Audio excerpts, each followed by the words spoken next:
Hello, my name is Chuck Rund, and I'm joined this afternoon by Mark Seligman, okay, who's running a candidate for the House District 3 here in Southern Oregon. Welcome, Mark. I'm glad you're joining us. Thank you. I'd also like to welcome all of you watching to the 2024 Election Candidate Forum. One of the most influential powers as citizens is exercising our right to vote. However, with this power comes a civic responsibility to consider our options and make informed decisions when electing representatives to office. By the way, remember, ballots will be mailed on May 1st.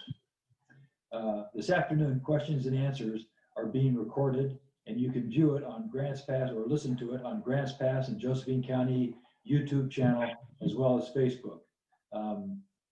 Rules for the candidates are for Mark's comments back to you are he will have 2 minutes to make an introduction, 90 seconds to answer questions, and then 2 minutes for closing comments. The Grants Pass and the Daily Courier, the Grants Pass Daily Courier and the Grants Pass Josephine County Chamber of Commerce are the two entities who come up with the questions and provided us with these questions. And with that, Mark, let's just jump right in. So you have 2 minutes. Give us some of your opening comments. Hello, everybody. This is Mark Seligman. I'm running for State Representative, House District 3, mainly Josephine County. And the reason I'm running is this is probably one of the most important elections, at least in my lifetime, and I think lots of people's lifetime.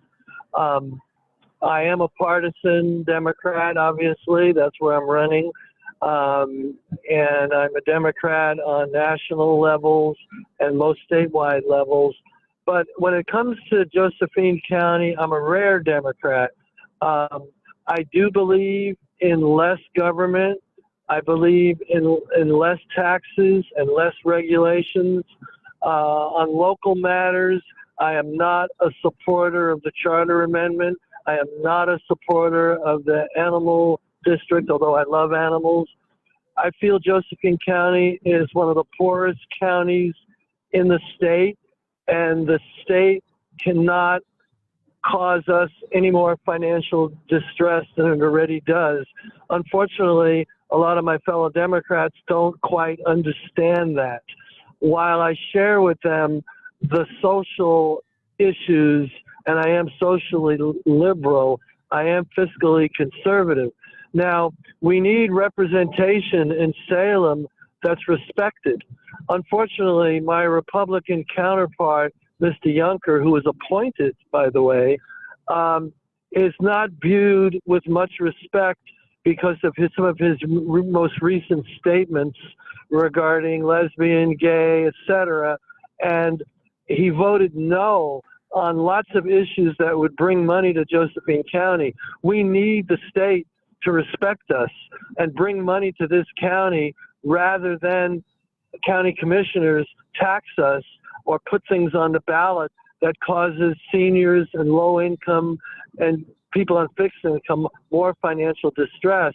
As a state representative, I will go out of my way to bring programs to this county that will help those people. The argument is always, well. Okay, Mark. So that's what my goal is. Great. Hey, thanks. Very nice introduction. Here's the first question we have. And this is a chamber question to you. As a member of the Oregon legislature, what would be your 3 highest priorities? My first highest priority is money to come to Josephine County to support the infrastructure, whether it be fire, law enforcement, disaster relief, and housing relief. Those are some of my most important priorities. We have to realize that we are at a disadvantage. We no longer have logging. We no longer have cannabis. all we have is seniors on fixed income and some seniors with money that support the economy. So as a state representative, the last thing I want to do is make it more difficult for people to survive here. We want our kids to remain here. They can't remain here if there aren't good paying jobs that will keep them here. They will simply leave and come back when it's time to retire. I am outspoken. Some people don't like that. Some people do. But I'm not a politician. I will be forthright with what I have to say, because what I have to say comes from my heart. It doesn't come from what's politically correct. Thank you, Mark. Okay. The second question comes from the Daily Courier. Senate district, your House district includes some of the poorest zip codes in Oregon. What can you do to address poverty in the district? Well, that's interesting. I already spoke about that. Well, I'll reiterate. The county officials seem to not believe in cutting people's taxes, cutting regulations to increase business. They seem to go out of their way to actually hurt business by doing this. Unfortunately, the cannabis industry is now gone. It's incredible to me that the one industry that brought money to this county, the county commissioners were not in favor of.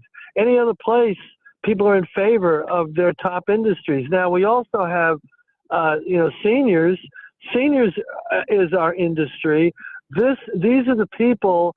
Without seniors, we wouldn't be able to really support this economy, because there's some seniors do have money and do hire people and do pay decent wages. But we have to also, we were known once as a sundown community. We need to be a sunrise community now, where we attract minority groups that have money to come here and spend their money. We simply cannot be restrictive of the people that come here. We must welcome them, because these minority groups, whoever they might be, they have money. And if they feel this county isn't welcoming of them, they're not going to come, and our economy will suffer in the process. Thank you, Mark. I appreciate that. The next question is, what are the steps you would advocate for the state to take to improve the business climate in Josephine County? To improve what climate? The business climate. Okay. Well, number one, the state should relax requirements that make it more difficult for businesses to survive. The state must also relax land use regulations so builders and homeowners can have the property rights that they deserve. The thought is often, well, you really don't own your property, government does. And every year your tax rate goes up 3% because your county tax bill goes up 3%. If the state is going to come up with money to help us, the people that would usually pay for it will be the people who pay higher income taxes. The people with lower income taxes aren't going to be asked to pay for the money that the state provides. Somebody will be asked, and I'm of the opinion that if anybody's going to be taxed further, it should be those who have the wherewithal to pay. Okay. Well, thank you very much. The next question is a question from the chamber. Some public opinion polls have shown that housing, homelessness, and the unhoused is a #1 problem in our area. What do you see as the solutions to these problems? Well, first off, Grants Pass should be like most cities and should find a way to provide low-income housing and certainly shelters, so people's concerns with Riverside Park being full of homeless is alleviated. If there's an option for another place for people to go, then maybe they could be cited for being in the park. So for example, if there were 600 beds available and there were 400 people in the park, then they would have a place to go. The other way around, well, they probably wouldn't have a place to go. But it's really important for government not to return to the era where people were just criminalized because they were homeless. You know, some homeless are detriments to society, and I believe the majority of them are just unfortunate. They've had a streak of bad luck, and that's where you can't group them all together. So we must realize that. On the other hand, we can't make it harder for landlords either. We must make it, if landlords are going to provide housing, then the state needs to relax some requirements regarding landlord-tenant. But yeah, homelessness is a bad thing. It's something that's all over the United States, to be honest, not just Grants Pass. Thank you. Okay. This next question is, in this very divisive political climate, what are your thoughts on how to best work with members of the other party? Well, I have again, the things that I believe in, property rights, lower taxation, less government, these tend to be Republican mantras. So I have no trouble working with Republicans on those issues. Yes, it's a divisive political climate because on the national level, we have an ex-president facing a whole bunch of felonies as we speak. There are moderate Republicans like Liz Cheney and Adam Kinzinger, and one would hope there are also moderate Republicans on the statewide level. On the other hand, we have some Democrats on a statewide level that have gone too much in the other direction. So I basically appeal to both parties, and certainly I will appeal to independents that don't want any of the far left or far right of either party. And that is the way I'm urging independents to consider my candidacy, because right now my opponent makes things divisive, and we simply, I mean, I lived through the 60s. If it's up to Juncker, he would turn the clock back to a bygone era where there was inequality, and I won't do that. Okay, thank you, Mark. You now have 2 minutes to give us your closing remarks. Okay, well, I want to thank the Chamber of Commerce and the Daily Curve for putting this on.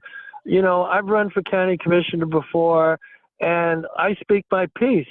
And as I've said here, you know, I take some things from the Republican Party on a fiscal conservative basis, and I take a lot of things from the Democratic Party. This is a most important election. We need to elect Democrats across the board because the radical right of the Republican Party will lead us down a road of democracy for few, not for many. In Josephine County, we need to be respected in Salem. Unfortunately, my opponent, by his public statements, has done everything in his power to make sure we won't get the funding. He doesn't even want the funding. He feels there's strings attached. If we don't get this funding, seniors, low income, homeless, businesses, we're all going to suffer. So if we want our economy to improve and people's standard of living to improve, we simply cannot elect a far right-wing Republican to any office. But I happen to be running against him. I've challenged him to debates. He refuses. I guess we'll just have to wait. If I'm lucky enough to win in the primary, we'll have to wait for September and October. But the divisive political climate is simply done because of the divisiveness of an ex-president who's currently in court as we speak. Had that not been the case, we would have had moderate Republicans and moderate Democrats working together as they should. And that is what I hope to do as a candidate, you know, as for state representative. It's important that a state representative works with the county commissioners and make sure that the residents of this district are treated fairly and their poor income level is recognized. So again, if you want a moderate Republican, but a moderate Democrat with opinions, you know, I have those opinions. You may not agree with them, and you may agree with them, but one thing you'll know for sure, this is how I stand.